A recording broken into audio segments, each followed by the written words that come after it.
From last couple of matches నుంచి మనోళ్ళు అయితే టెస్ట్ మ్యాచ్లో ఘోరంగా ఆడుతురు. లాస్ట్ సిరీస్ న్యూజిలాండ్తోనైతే ఘోరంగా ఓడిపోయారు, దట్టు ఇండియన్ సాయిల్ పైన. ఇప్పుడు ఆస్ట్రేలియా పైన స్పెషల్లీ రోహిత్ అండ్ విరాట్ అబ్బా. వాళ్ళకి ఎన్ని అయినా రికార్డ్స్ ఉండొచ్చు, ఎంతైనా యావరేజ్ ఉండొచ్చు, కానీ ఆడకపోతే తీసి పక్కన పెట్టేసాల. స్పెషల్లీ రోహిత్ అయితే ఇక టెస్ట్లకి పనికిరానట్టే ఆడుతున్నాడు. నిజంగానే రాడు. వన్ డేస్ T20 ఓకే, కానీ టెస్ట్లకు వేరే వాళ్ళకి ఛాన్స్ ఇవ్వాలి. బూమ్రా మంచి కెప్టెన్సీ చేసినప్పుడు మన వాళ్ళు ఫస్ట్ మ్యాచ్ విన్ అయినరు. ఇప్పుడు ఎందుకు విన్ అవ్వట్లేదు అర్థం కావట్లేదు. సో బేసిక్గా ఇద్దరు ఫస్ట్ అయితే రోహిత్ పోవాలా, విరాట్ మేబీ ఇంకొక సిరీస్ ఛాన్స్ ఇవ్వచ్చేమో, కానీ రోహిత్ అని తీసి పడేసేయాలా.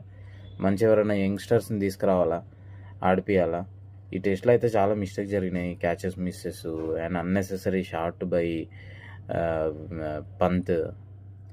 ఇంట్రెస్ట్ పోతుంది వీళ్ళని